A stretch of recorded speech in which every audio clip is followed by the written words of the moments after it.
بسم الله الحمد لله والصلاة والسلام على رسول الله وعلى آله وصحبه ومن والاه. الحمد لله على كل حال. والله سعودين دمانتنا والله سعوني حالة أدونك كتشرتا هي حنون كان أدونك خلق القليي إن بدن أولمتي قار بدنا أي أوتشيفان شيء كذا أدونك كتشرتنا إسقى أي نقطيون يا هالستيسة ودن كان عن شوقنا كينيا تقريبا أسبوع كهر أو تنبري كهر أي حالة دي يوجه الرجال هلي ترى تضبط يوحي كأجدوه إلى مدة سيمرة في تذكر الشيء ما أنت يا حالة إعلامية إن أي ترك لهلي كردي حالة يدا أمريكا سامي بكل هذا هاي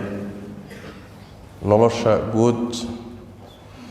يجرهان قوبها عبادة صادق سنتين إلى لحبري كهر شنبري كهر أي مساجد غارك والله حري أنا جرا وحنا كنت ذاليني إن المساجد الحرين وليس وين بلاد هاي مساجد الحرين تنقضة وحكى اللي فين لهلا مويه دور بريكوهر وأنا جي إمامية ده مساجد صدر مسجد السكاني أنت اللي قال نقاشي علماء كوضة هلين وحال استوصي إن المساجد الحرين إلى أما الدولة أمر توصى صوصار توكو سابسن قوبها عبادة أما الظروف تعافي ماذا يوضنك أي وحسك بدلا وعليسك سوكرنا لكن إننا أنت كهر لهن ومساجد أنا كدك دقن حريتان كون إلهي فضلك مدان كسو يرب مودني إلى شنبري صلاة الجمعة تكني شنبري بان جماعات تكنيني انت سوى وحوي داون انت سور ريحني ووحوي بريشر با اسكا جيري عداديس دولدا ناشونال جوفرمنتيغا هذا كهر قلبت كهر كما سو بخين go'aan cad oo dhahaya goobaha cibaadada waa in la xidho sidaas daraadeed annaga waxaan ku tashanaynay maadaama goobihii caamka ahayd ay furan yihiin maqaayadihii suuqyadii gaadiidkii caamka ahaa meel walba ay furan tahay kaniisadihiina maanta ugu dambeysay ay isu yimaadeen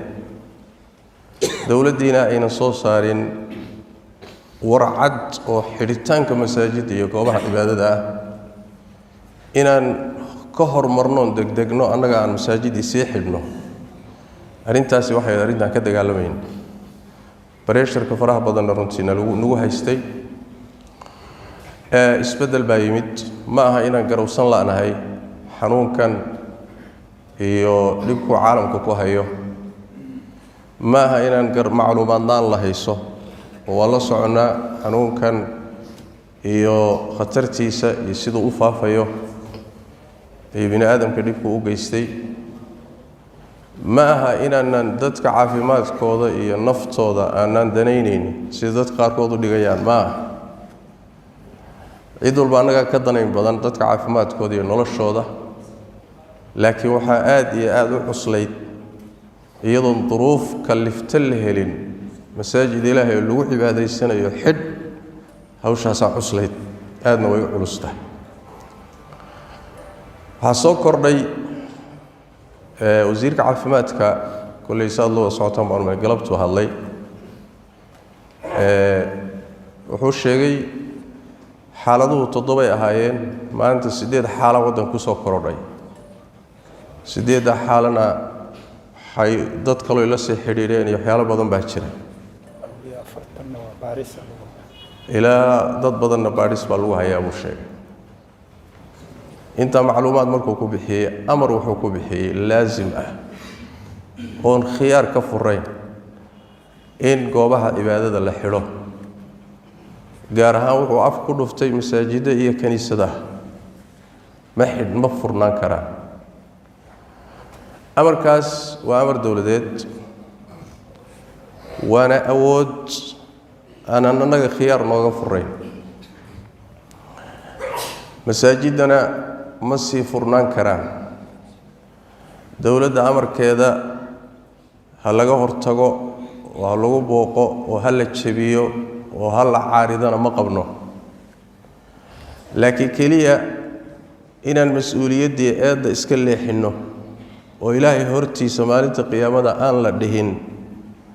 idinkoo heli kara ama khiyaaraad kale jiraan maxaad masaajidka u xidheen arrintaasoo culus ayaa culayskeedu dhinac kale naga aaday sidaas daraaddeed ma lihin khiyaar kaloo noo furan ma jiro oon ka ahayn in masaajidka la xidho annaguna maana xidhine dowladdaa xidhay masaajidii waddankana dowladdaa ka talisa ruuxa muslimkuna ama ha jeclaada ama ha necbaadee awooddiisa inta ay tahay buu mukallaf ku yahay wax awooddaada ka baxsan ilaahay kuguma kallifin adigu ama jeclow ama necbow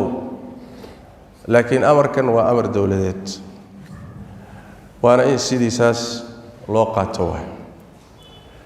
annagoo taa ka duulayna markaa masaajidda waxaa xidhay dowladda national governmentigaa xidhay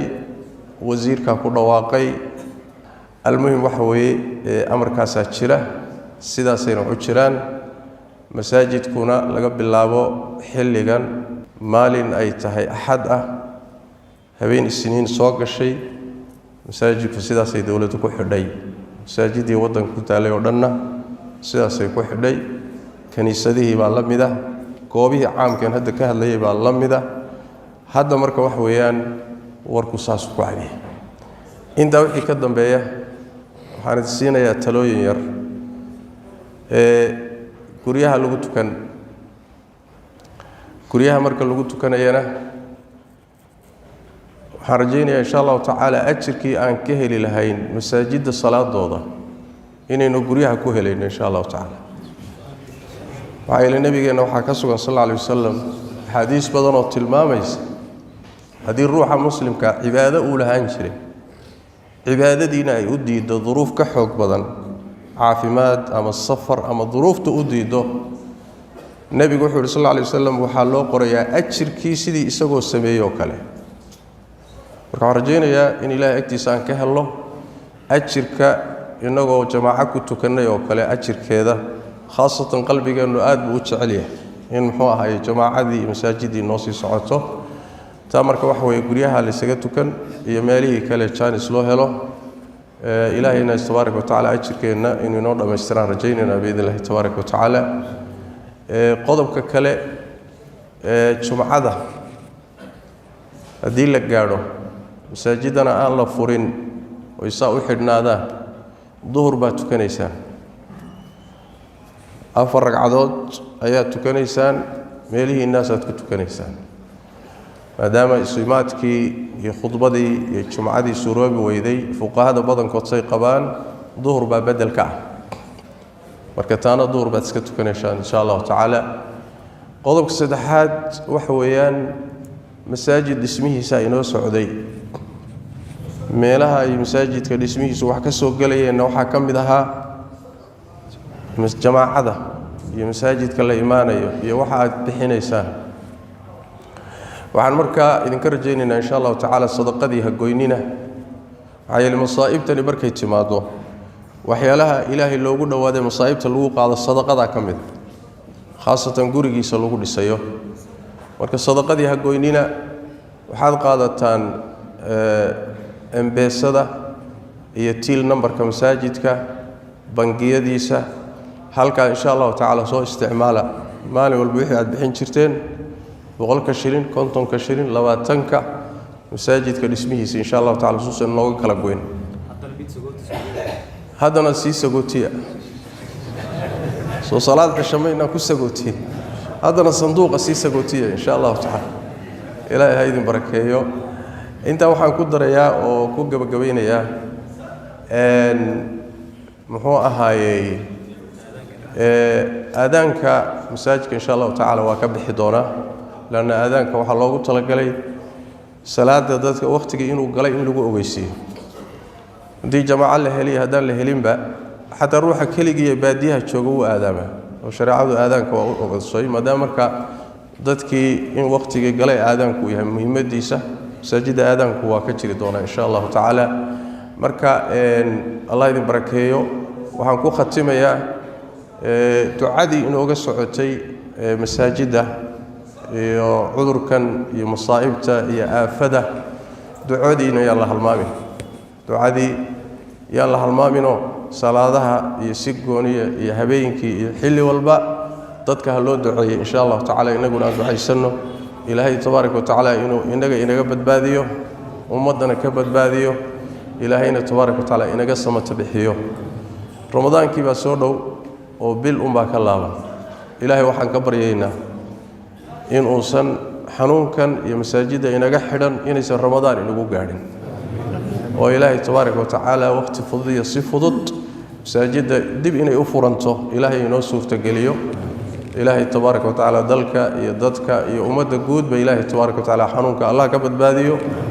inta qabtana ee u jirana ee u jiiftana ilaahay ha ka samato bixiyo